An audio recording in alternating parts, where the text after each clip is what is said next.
Love, love, love, love. Like a lot.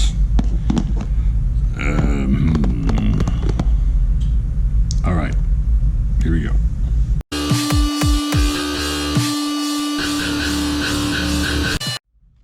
Hey everybody, let's talk about this knife here. This is the Cold Steel Bush Ranger, and here are the statistics. Take a gander at that. All right, the backwards gander. All right, we can just look at the box and tell you everything, but why do that when we can break it open and do some crazy stuff? So, this is from the 2018 Cold Steel collection, the Bush Ranger, and what we have here, you see the little thumb plate there, the Andrew Demko design thumb plate. 1, 2, 3, 3.5 inches of S35 VN. Check this out. I'm gonna tell you right away, not a humongous fan of this knife. I know, as a Cold Steel fanboy, I should be, but I'm not, and I will show you why in a second. A couple reasons why, several reasons why. 1, 2, 3, 4, 4 3/4 inches. Let's see how close I am to that. Pretty close. This smoothed out G10. Not real crazy about the doo-doo brown on this. Just not one of my favorite colors for this knife. Now there are people who like that color on the knife. I'm not a big, maybe it's because of the way it's molded and I don't know, smoothed out. It just doesn't look as good as if it was, to me, as if it was textured greatly. All right, so you got a nice drop point on that thing. If you're a drop point fan, you'll be happy. Bush Ranger big on the side there. Cold Steel S35 VN on the other side. Now, I'm not gonna lie, in hand, it's not too horrible.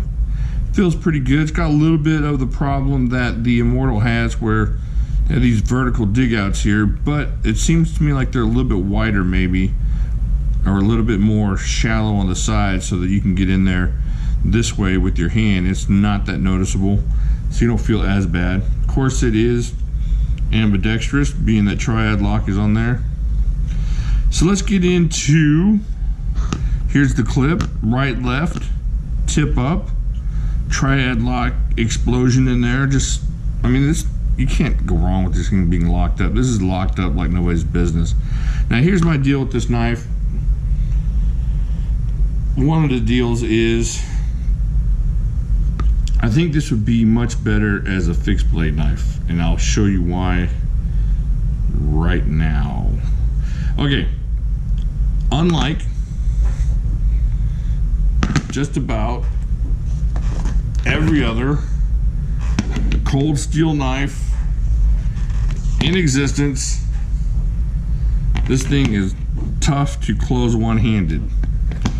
There are a couple reasons for that. One is because of the placement of this choil pokey finger guard thing here. Now, let me show you this. Look at this. I'm gonna do all this eyes closed, all right? My eyes are closed. Let's see this. Let's see if I chop my finger off. My eyes are closed. Nothing, right? There we go. All right, what else am I gonna grab here? What's this one? All right. Ooh, I've chose wisely. All right, watch this. Not a problem, right? Okay, my eyes are still closed. Put that over there. Did I leave that? I think I left the other one open. I better be careful. All right, this is the Espada, obviously. Feel that rough G10. Check this out, eyes closed. There you go. The secret to it is getting your finger up there, and I made a video on this about 1.5 years ago. Just get your finger up there and just dropping it and letting that ricasso grab your finger and you're safe. However, as the nicks in my finger will attest, that is not the case with this one. You're gonna get micro nicked. Check that out. Now you can come up here and do so, but that's gonna lead you to your second problem, which is this lock. This lock is tight. Now, I would like to thank you, Bill, for telling me what I need to say about this. It does not give your thumb a mechanical advantage. And here's why. Look at the pin placement on next to the lock release on that. Look how close it is. And it requires, I'm gonna see if I can get it done with my left hand here. So if you got your finger up here, I mean, if you're down here and you want to close like that, that's fine. I mean, but I think if you eliminated that much of that finger guard, it would get you to the point where you can get your finger right in position automatically. Like right there, but right there.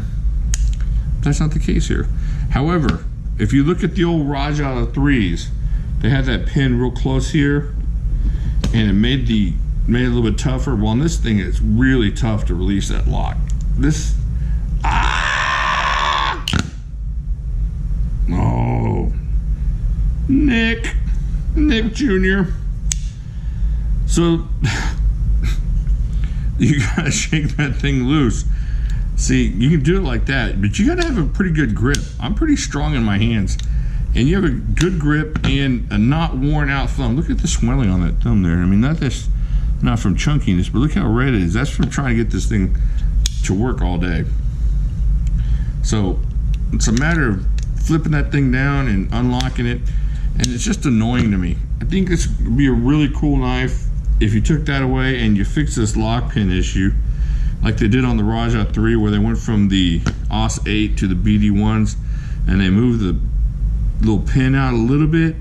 Do you remember that? There's a difference. I did a video on that too. I mean, look at the pin closeness on this one, and you can feel it when you're disengaging that lock, but you also got a lot more grip here, and you got your finger right here, so you don't have to worry about chopping yourself, but you can feel it trying to get that lock shut. I mean, look at this, a lot different distance away, and this thing, it just undoes. You can undo that lock really smoothly and fairly easily. Same thing with this one. This one's just a Gen 1. Oh, purple. Check this out. Not even, ooh, what is that? There's a booger on there. All right, but check this out. Just drops, boom. And it's not squeezing like this. This is just really tough. I did get, see, the cold steels have ruined me for thinking that that's okay. And it's not okay with the Bush Ranger. Okay, so the Bush Ranger is gonna bite you if you continually do that, trying to shut it. Now, granted, if you got this thing and you're taking it out in the woods, you're probably not gonna be playing with it. You can two-hand close it. You can actually, and you can do the one-hand close like I showed you. Just get your finger right there, barely cock it closed. But you got to have some strength in your hands to do that. That's not just gonna happen if you just sit there and not work on it. However, let's just pretend that you're not a one-hand closey type of person and you want to put this on your pocket or in a sheath. You know, that would be a great knife like this, like an old buck, you know, where you gotta two-hand close it. Good steel and all that, but in a world